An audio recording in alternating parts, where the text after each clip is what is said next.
A maioria de nós chega à prática espiritual com uma suposição silenciosa, que já sabemos, pelo menos a grandes linhas, como a salvação se parece.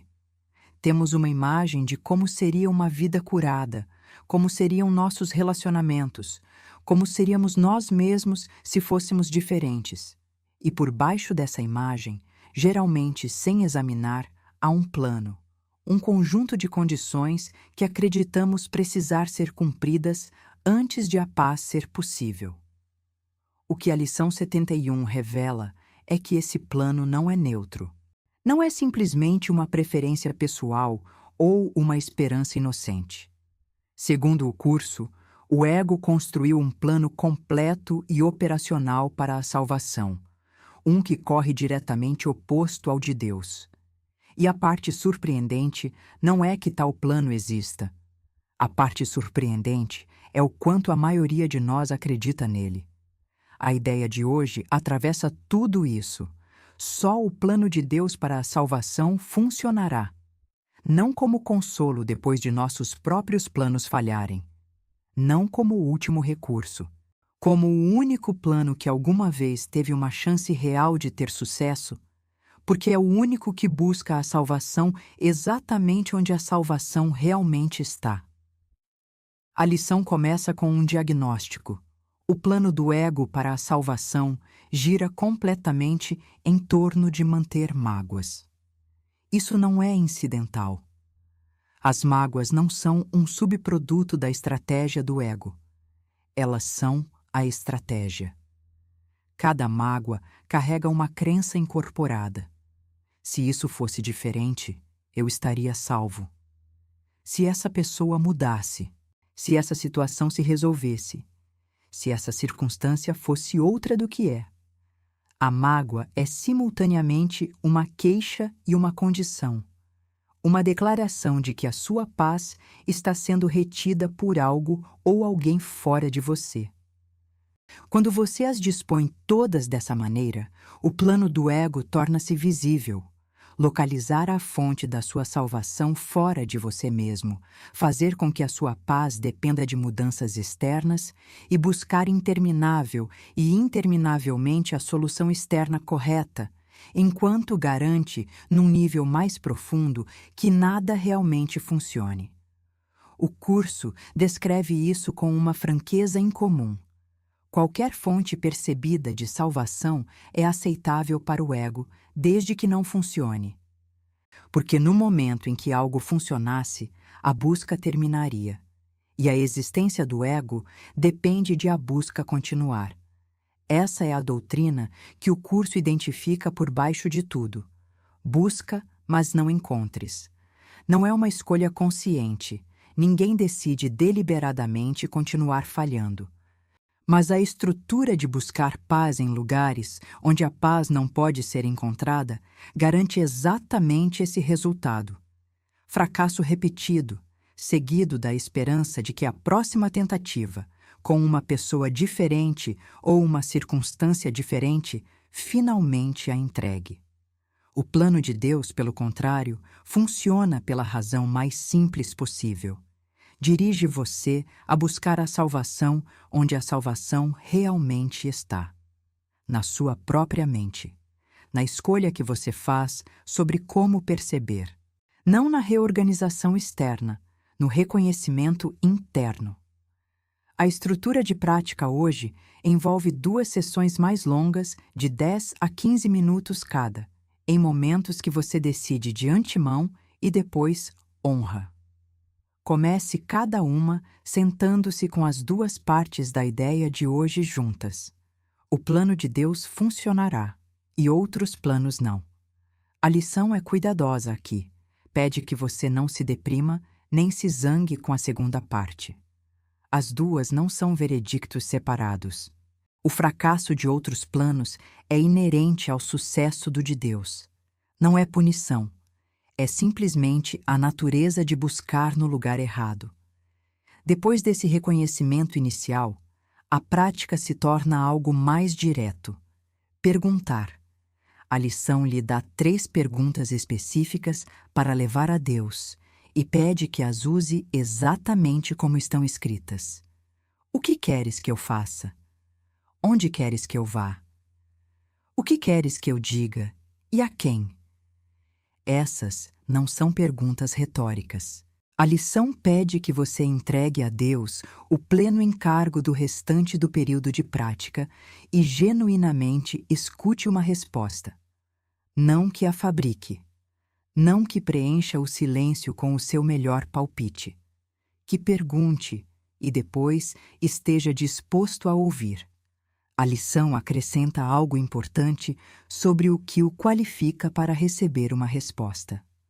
O simples fato de você estar fazendo os exercícios prova que tem alguma disposição para escutar. Isso é suficiente. Você não precisa de fé perfeita. Não precisa ter resolvido todas as suas dúvidas. A disposição, mesmo pequena, mesmo imperfeita, estabelece o seu direito à resposta de Deus. Não se recuse a ouvir. Para os períodos de prática mais curtos, a lição sugere retornar à ideia de hoje 6 ou 7 vezes por hora. E sempre que surgir uma mágoa, um momento de irritação, ressentimento, decepção ou culpa, responda com a forma específica que a lição fornece. Manter mágoas é o oposto do plano de Deus para a salvação. E somente o seu plano funcionará. Há algo que vale a pena examinar com cuidado na estrutura do plano do ego, porque ele é muito mais sofisticado do que parece à primeira vista. Não se apresenta como um plano em absoluto.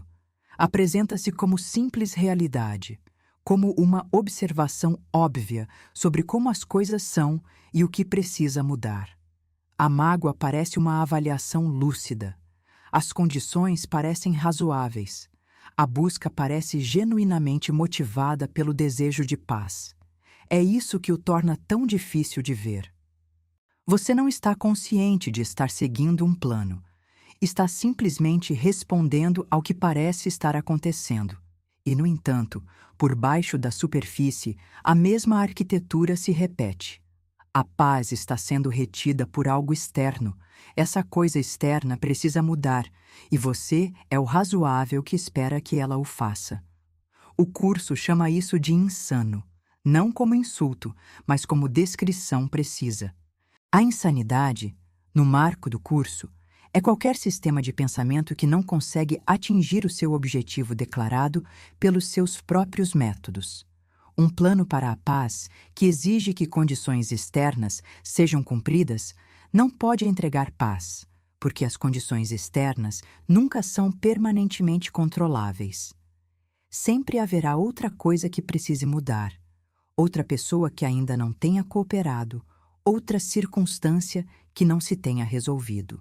O plano perpétua o mesmo desassossego que diz estar resolvendo. O plano de Deus interrompe isso na raiz. Não pede que mudem as condições externas, pede que mude a percepção. E a percepção é a única coisa que está verdadeiramente ao alcance. Você não pode controlar o que outras pessoas fazem. Não consegue organizar as circunstâncias de maneira confiável, de acordo com as suas especificações. Mas pode escolher, com ajuda, como interpretar o que está vendo. Essa escolha, tomada no nível da mente, é onde vive a salvação. É por isso que o curso a colocou lá. Deus, diz a lição, não colocaria o remédio onde ele não pudesse alcançar a doença. As 3 perguntas, o que fazer, onde ir, o que dizer e a quem, também merecem reflexão teórica. Representam uma transferência completa de autoria. Não apenas pedir orientação sobre uma decisão específica, mas abrir toda a direção da própria atividade a algo distinto da agenda do ego. É isso que o curso quer dizer quando fala em unir a sua vontade à de Deus. Não é uma rendição passiva. É uma disposição ativa, momento a momento, de receber direção em vez de gerá-la. Pense numa situação na sua vida, agora mesmo, em que você está esperando que algo externo mude antes de poder se sentir em paz. Pode ser um relacionamento, uma situação financeira, uma preocupação com a saúde, uma circunstância profissional. Algo que carrega o peso silencioso de quando isso se resolver. Então, vou estar bem. Essa estrutura de espera é o plano do ego em operação. Não porque a sua situação não importe, e não porque desejar mudança seja errado, mas porque você fez com que a sua paz dependesse de um resultado que não pode controlar. Enquanto a paz estiver localizada nesse resultado, ela genuinamente não está disponível até que o resultado chegue. E mesmo quando chega, a estrutura permanece. Então, algo mais precisará ser diferente. Durante o período de prática mais longo hoje, depois de levar as 3 perguntas à sua prática, tente sustentar o silêncio com uma abertura genuína. A maioria das pessoas acha isso desafiador. A mente imediatamente começa a gerar respostas, e pode ser difícil distinguir entre o ego oferecendo o seu melhor palpite e algo mais silencioso surgindo de baixo. A lição não pede que você tenha essa distinção perfeitamente resolvida. Pede que esteja disposto e que não se recuse a ouvir. Sente-se com as perguntas. Deixe-as permanecer abertas. Confie em que a disposição é suficiente. Os lembretes mais curtos ao longo do dia têm uma função específica em relação às mágoas. No momento em que você se notar pensando, se ao menos isso fosse diferente, em qualquer forma, o plano do ego está se tornando visível. Esse é o momento de retornar. Manter mágoas é o oposto do plano de Deus para a salvação. E somente o seu plano funcionará. O objetivo não é suprimir a mágoa ou fingir que ela não está lá. É reconhecer o que você realmente está escolhendo quando a mantém e fazer uma escolha diferente com esse reconhecimento. 6 ou 7 vezes por hora pode soar frequente, mas considere, 6 vezes por hora é aproximadamente 1 vez a cada 10 minutos. Essa é uma disciplina muito leve para algo que a lição descreve como a fonte da sua salvação. A questão não é se você tem tempo para lembrar. A questão é se está disposto a tratar essa ideia como algo que realmente importa o suficiente para retornar a ela. Existe um tipo particular de esgotamento que vem de buscar no lugar errado. Não o esgotamento do esforço, mas o cansaço mais profundo do esforço que nunca chega exatamente onde se dirigia. Muitas pessoas que estão num caminho espiritual há anos carregam esse esgotamento. Tentaram muitas coisas. Tiveram momentos de abertura real. E, no entanto, a sensação fundamental de incompletude persiste. O curso está nomeando o que produz esse cansaço. O plano do ego, correndo silenciosamente em segundo plano, direcionando perpetuamente a busca para lugares onde a satisfação não pode ser encontrada. Não porque esses lugares sejam sem valor, mas porque a paz nunca esteve localizada lá. O que a lição oferece não é uma nova técnica, mas uma reorientação. Pare de canalizar esforço para a busca de uma solução externa. Leve as 3 perguntas à sua prática com honestidade. E confie, mesmo que tentativamente, mesmo que com ceticismo, em que o plano que deve ter sucesso está disponível para você agora. A frase que a lição usa merece ficar com você. O plano de Deus não pode falhar. Não provavelmente não falhará. Não é pouco provável que falhe. Não pode. Isso não é pensamento desejoso. É uma afirmação sobre a natureza do que está sendo oferecido. Um plano que o dirige a buscar a salvação exatamente onde ela está, no único lugar que é sempre acessível a você, tem uma taxa de sucesso muito diferente de um que depende de o mundo cooperar. Você não precisa acreditar nisso completamente hoje. A lição não pede certeza, pede disposição. E a disposição, como ela diz, é suficiente para estabelecer o seu direito à resposta.